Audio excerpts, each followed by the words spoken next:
সন্ন্যাসী এসেছে ঠিকই, কিন্তু সেটা তোর দাদা হরে কৃষ্ণ সুমন্ত চৌধুরীর অন্য কেউ।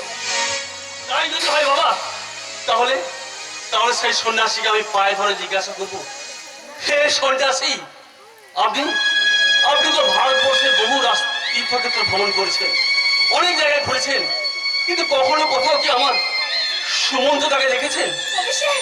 আপনি আপনি কি জানেন সন্ন্যাসী, আমার আমার সেই হতভাগ্য দাদা কোথায় আছে, কেমন আছে, সেটি আমাদের কথা মনে রেখেছে, সব ভুলে গেছে, সব। হরে কৃষ্ণ, হরে কৃষ্ণ। হতভাগা ছেলেটা আবার কাঁদতে কাঁদতে চলে গেল। কাঁদবে না, কারণ আপনার জীবনে তো কোনো কান্না নেই, তাই বাবার হয়ে ছেলে না হয়ে একটুখানি কেঁদে ফেললে। আমি আমি তোদের মতো আমার বেকার নই। আমি হলাম শ্রী হরি ভক্ত। হরিহর, হরে কৃষ্ণ, হরে কৃষ্ণ, কৃষ্ণ কৃষ্ণ। তাহলে আপনিও ভালো করে কান খুলে শুনে রাখুন শ্রী হরিদাস। যদি আমি আপনার আগে জন্মাতাম আর যদি জানতাম যে আপনার মনে এত বিষ আছে, তাহলে সুন্দর করে মিষ্টি করে আপনার নাম রাখতাম বিষ হরি। তো বললাম কি বিয়ে কথা। দিন রাত এবারে চিন্তা করে দেখি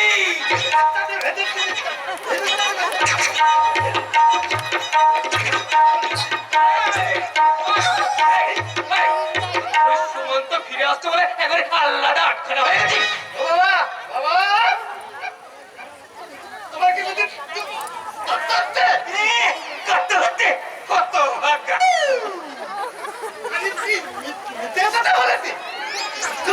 বাড়ি থেকে চলে যাওয়ার পর থেকে তোমার জামাই দাদা হয়ে বসে আছে, তুমি হয়ে যাও তুমি এখানে মার বটে এক চড়। আমি কি তথ্য কথা বলছি বলে আমি তোমার মতো তুলে মরে লাগলে হরে কৃষ্ণ, হরে কৃষ্ণ। যাদের জন্য করি চুরি তারাই বলে আর আমার অন্ধকার জীবনের ভোর হয়ে গেছে। হরে কৃষ্ণ দাদা। ওরে সুমন্ত আমার ফিরে আসছে রে।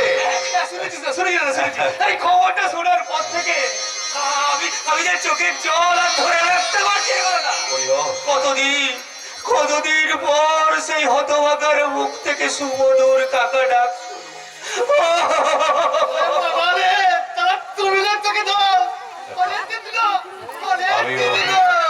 আমিও অনেকদিন পর তার মুখ থেকে বাবা ডাক শুনছি। কতদিন তার মুখে বাবা ডাক শুনিনি, কতদিন তাকে আমি চোখে দেখিনি। জানিস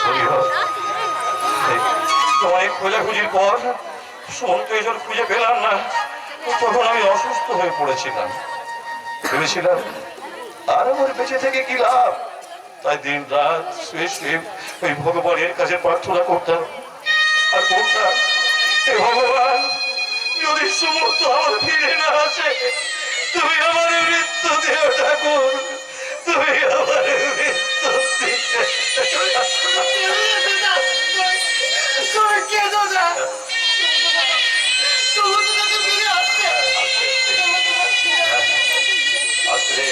আসলে গতবার এসে নিশ্চয়ই ফিরে আসবে। জানিস হরিহর, সুমন্ত ফিরে আসছে বলে ওর বৌমা সিঁদুরের টানে।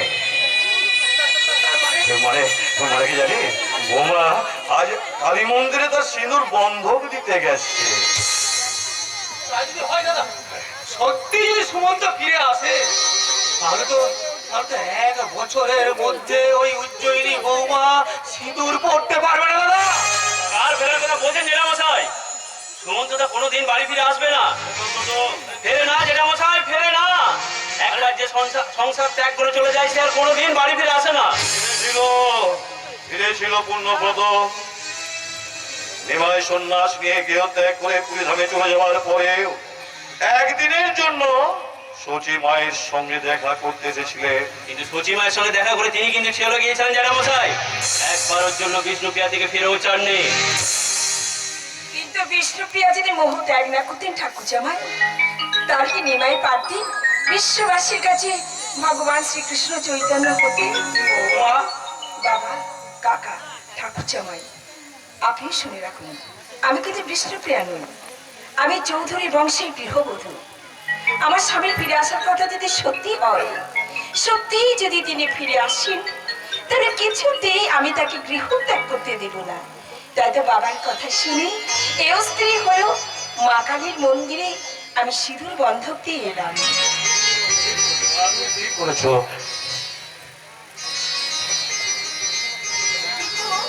বাবা, ওই শাড়ি আমার অভিষেককে তো দেখতে পাচ্ছিলাম, ওরা কোথায় গেল? এখন তো আসার কথা ছিল। ওহো, অভিষেক, তুমি তো চলে এসেছো। বৈশালী, কিন্তু বৈশালী কোথায়?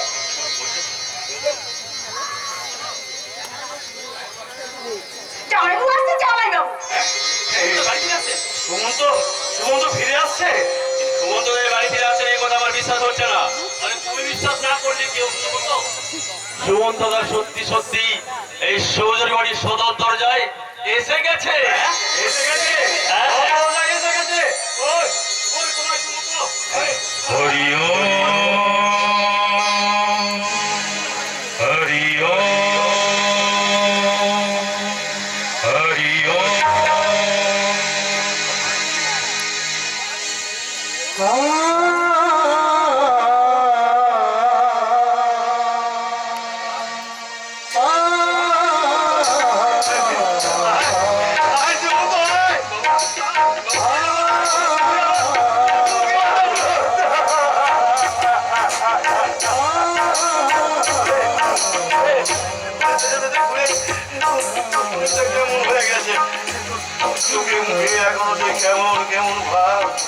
ঈশ্বর ভাবনা যে আমার এখনো কাটেনি গো বাবা। কখনো কখনো মনে হচ্ছে এই সংসারের সবাই সং সবই অসা। আমি জানি আমি বুঝতে পেরেছি তুই সেই জন্য সরাসরি বাড়িতে না এসে ওই স্টেশনের বটতলায় বসেছিলি। বাবা, সুমন্ত ওসব ভাবনা ছেড়ে দিয়ে দেখ না দেখ তোর কাকা কেমন অবাক হয়ে তোর দিকে তাকিয়ে আছে। কাকা, আমি সন্ন্যাস নিয়ে চলে গিয়েছিলাম বলে আমার খুব কষ্ট হয়েছিল, তাই না কাকা? তা হবে না রে কষ্ট, খচ্চর কথাটা। তুই যে ওর একমাত্র ভাইপো রে সুমন্ত, তুই ওর একমাত্র ভাইপো। হরে কৃষ্ণ হরে কৃষ্ণ হরে কৃষ্ণ। আমি আমি আমি জামাইবাবু, এবার কিন্তু আপনাকে আর এই গেরুয়া পোশাক পরে থাকলে হবে না, এটা আবার খুলে ফেলতে হবে। ও খুলবো বৈশালী, সব খুলবো। আরে অভিষেক, তুমি আমাকে চিনতে পারছো দাদা? আরে পারবো না কেন রে? আমার ঈশ্বর চিন্তা তোদের সবাইকে যে তোদের কাছ থেকে আমাকে অনেক দূরে সরিয়ে দিয়েছিল রে। আবার আবার তোদের সবাইকে যে নতুন করে চিনতে পারছি। এবার পূর্ণব্রত তুমি এখন চুপ করে কি ভাবছো? হ্যাঁ কোনো ভাবনা নেই পূর্ণব্রত, কোনো ভাবনা নেই। আবার আমি তোমার সঙ্গে হলদিয়ায় যাব, নতুন করে ফ্যাক্টরির কাজে মনোনিবেশ করব। আপনি আপনি হলদিয়া যাবেন সুমন্তদা? তাহলে তাহলে খুব ভালো হয়। আপনি যদি আবার হলদিয়া যান তাহলে আমাদের নতুন ফ্যাক্টরি কাজ আবার পুরো দমে চালিয়ে যেতে পারবো। নিখিলেশ, নিখিলেশ, তোমার মুখটা এমন বাসি চপের মতো পাংশু হয়ে আছে কেন? আরে পাংশু নয় স্যার, আসলে আনন্দে দিশাহারা হয়েছে, দিশাহারা। হবে তো নিখিলেশ, তুমি নাও, আমরা সবাই দিশেহারা হয়ে গেছি। পূর্ণব্রত নিখিলেশ চলো আমাদের এখান থেকে চলো। বৌমা, তোমার সিঁদুর বন্ধকে দেওয়া সার্থক হয়েছে গো মা। তোমার সিঁদুরের টানে আমার সুমন্ত আমার ঘরে ফিরে এসেছে। যাও ওর বিশ্রামের ব্যবস্থা করো। ওরে বৈশালী, অভিষেক, আনন্দ কর। তোদের হাসি গানে হই হুল্লোড়ে এই দীর্ঘদিন ধরে বোমা হয়ে থাকা চৌধুরী ভবন আবার আনন্দে হেসে উঠুক। এসো পূর্ণব্রত, এসো নিখিলেশ, আমার সাথে এসো।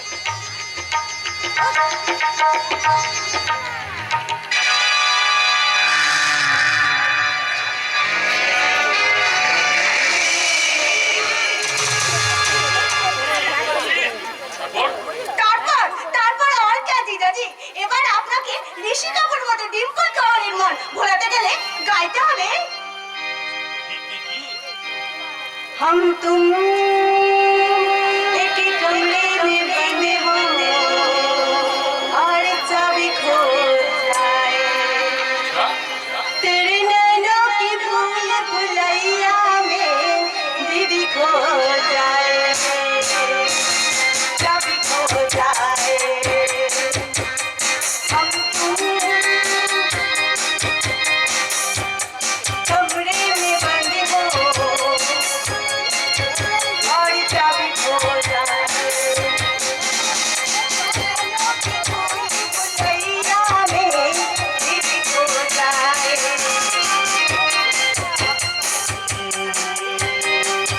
एक कमरे में बंद हो और चाबी खो जाए।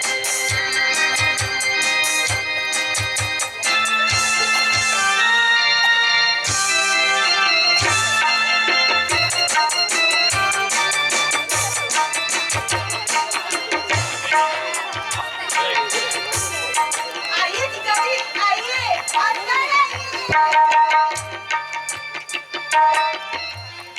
কি হলো মহারানী উজ্জয়িনী, তোমার লজ্জা লাগা রেবা নদীর বুকে মেঘদূতের ছায়া এসে পড়লো কিনা?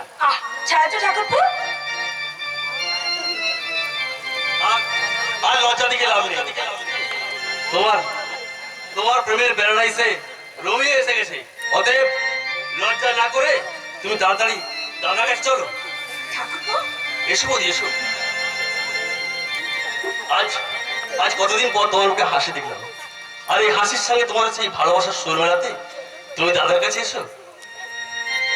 ঠাকুরপো, নদী যদি বলে সাগরের কাছে আসবো না, তা কি হয়? নদী যদি বলে সাগরের কাছে আসবো না, তা কি হয়? মেঘ যদি বলে আকাশের গায়ে ভাসবো না, তা কি হয়? তা কি হয়? নদী যদি বলে আকাশের গায়ে ভাসবো না। হ্যাঁ, যাবো যাবো তো বটে।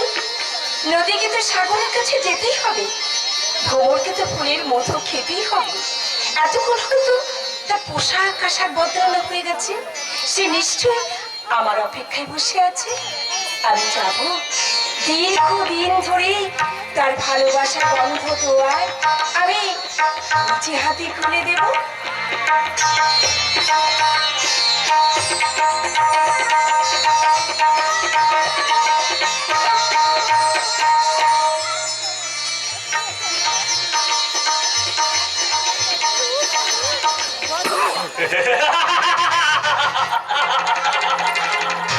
ও জয়নে বৌদি,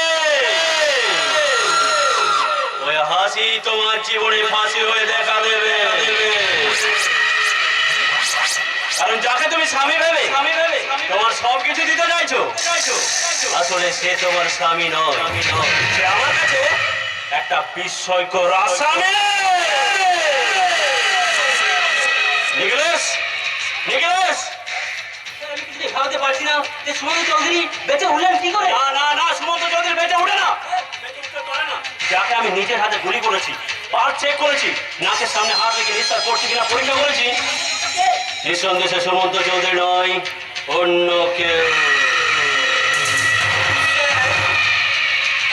অবিকল একই রকম দেখতে, কি করে সম্ভব? নিকলেশ, দেখতে একই রকম হলো, ওর সব কিছু কিন্তু সুমন্ত চৌধুরীর সঙ্গে মেলে না। কণ্ঠস্বরটা, ওর এই কণ্ঠস্বরটা অনেকটা অন্যরকম। নিকলেশ, ওই লোকটার সঙ্গে সুমন্ত চৌধুরীর চোখের দৃষ্টির কোনো মিল নেই। আরে স্যার, ব্যাপারে জানি না আমি। বলুন, সুমন্ত চৌধুরী সে এখানে যে এসেছে সে আসলে সুমন্ত চৌধুরী নয়, অন্য লোক। নিকলেশ, তুমি একটা বদ্ধ উন্মাদ। জানা নাকি একবার ভেবে দেখেছো যে আসল ব্যাপারটা জানাজানি হয়ে যাবে আমরা যে সুমন্তকে দূর করবি তা জানতে পারলে তোমার আর আমার ফাঁসি হয়ে যাবে। আপাতত আপাতত ওই লোকটাকে সুমন্ত চৌধুরী বলে মেনে নিতে হবে, আর তীক্ষ্ণ দৃষ্টিতে অনুসন্ধান করতে হবে ওই সুমন্ত চৌধুরী সেজে থাকা পর্যবেক্ষণ লোকটা আসলে কে। কে তোমরা? আমি আমি আর নিখিলের সুমন্ত দা তোমরা ওখানে দাঁড়িয়ে কি করছিলে? আগে আগে একটা পার্টি দেওয়ার কথা ভাবছিলাম স্যার। পার্টি দেবার কথা ভাবছিলে না পার্টিটা ছিনিয়ে নেবার কথা ভাবছিলে? অভিষেকের মুখে আমি সব শুনলাম পূর্ণব্রত, তোমার লোভের ব্রত, লালসার ব্রত উদযাপন হবে না জেনেই তুমি এই বাড়িতে থাকবে। যাও যাও, কাল থেকে মন দিয়ে কাজ করবে, যাও।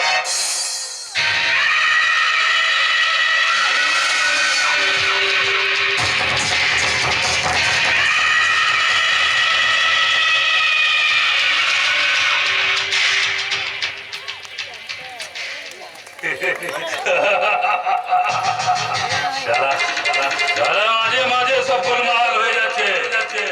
সুমন্ত চৌধুরীর ডায়েরিগুলো মুখস্থ করেও ডায়েরির কথাগুলো এখনো পুরোপুরি কবজা করে উঠতে পারে।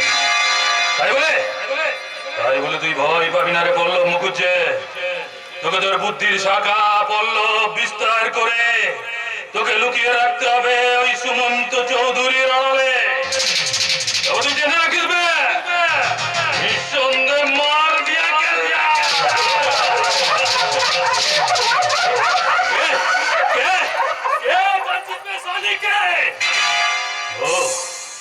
আমার অতীত জীবনের সেই শয়তানি চুকরিটা, যাকে আমি বিয়ে করব বলে ঠকিয়েছিলাম, অথচ তার পেটে বাচ্চা এসেছিল। আজ থেকে 9 বছর আগেকার সেদিনের সেই ঘটনার কথা আমার এখনো মনে আছে। আমি গন্ডগাঁয়ের কাশীনাথ ঘোষালের বাড়ির সেদিনের সেই ঘটনার কথা এখনো ভুলিনি। আজ থেকে 9 বছর আগে গীতার পেটে বাচ্চা এসেছে শুনে গীতার চুলের মুঠি ধরে টানতে টানতে নিয়েছে অরুণা বৌদি বলেছিল, বল বল হারামজাদি, তোর এই অবস্থা কে করেছে বল। জানো না তুমি, চোখ ছিল না তোমার আমার এইসবের জন্য দায়ী হচ্ছে তুমি। আজ আমার চুলের মুঠি ধরতে লজ্জা করছে না তোমার? লজ্জা কেন করে দিল? লজ্জা কেন করবে? আমি কি তোর মতন আইকুর অবস্থায় পেটে বাচ্চা নিয়ে ঘুরে বেড়াচ্ছি? পল্লব মুখার্জিকে বলবি যেমন করে হোক এই বাচ্চাটা যেন 2-4 দিনের মধ্যে নষ্ট করে দেয়।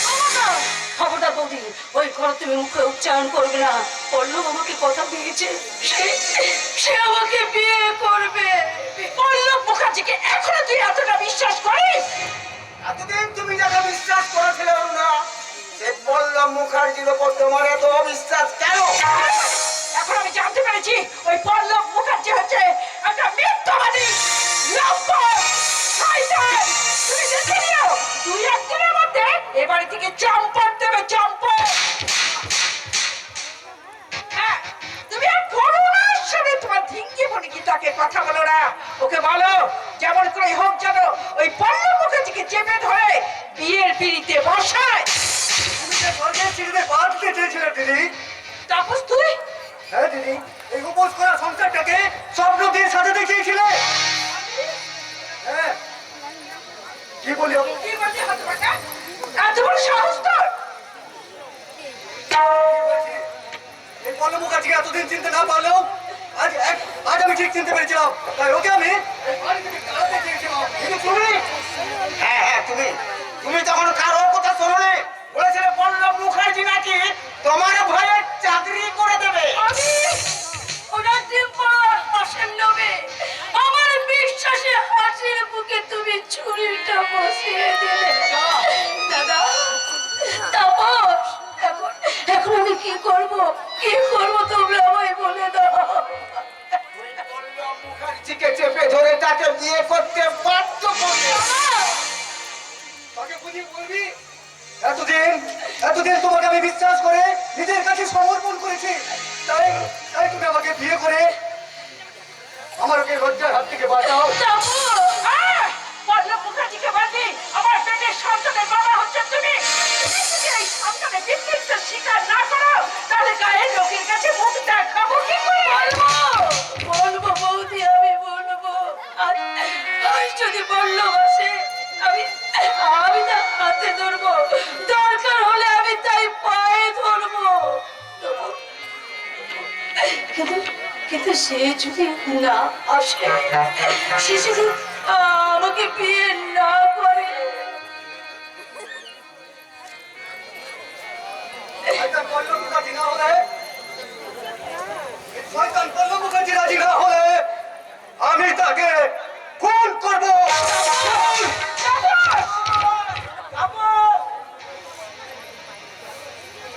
কি হবে দাদা, কি হবে? আমার কি হবে? ওই পল্লব যদি এ বাড়িতে না আসে, তাহলে তাহলে এই বাচ্চাটা কি হবে? তুমি তুমি কি এই বাচ্চাকে নষ্ট করে দেবে দাদা? দাদা, এই লোকের কাছে মুখটা খাবো কি করে? দাদা, দেখাবো না, দাদা, মুখ দেখাবো না। দাদা, আমি চট করে মজুর সবাইকে নিয়ে এই গ্রাম ছেড়ে তোমাদেরকে নিয়ে আমি শহরে গিয়ে বসতিতে বাস করব। দাদা, কাঁদিস না রে গীতা, কাঁদিস না। বস্তির লোকেরা যদি জিজ্ঞাসা করে তাহলে বলবো আমার ভগ্নির গর্ভবতী অবস্থায় আমার আমার ভগ্নিপতি মারা গেছে। আমার হতভাগিনী বোন, বিধবা, দাদা,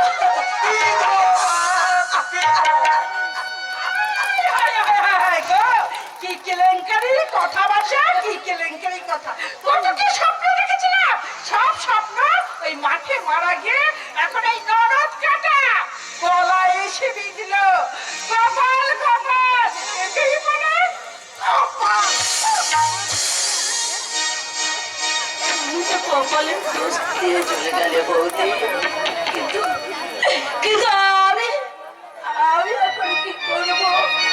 ওই পল্লব যদি এই বাড়িতে না আসে, যদি সে আমাকে বিয়ে করতে না চায়, তাহলে তাহলে আমার পেটের বাচ্চাটা আমি পিতৃ পরিচয় কি দেব? আমি কি দেব? কি দেব?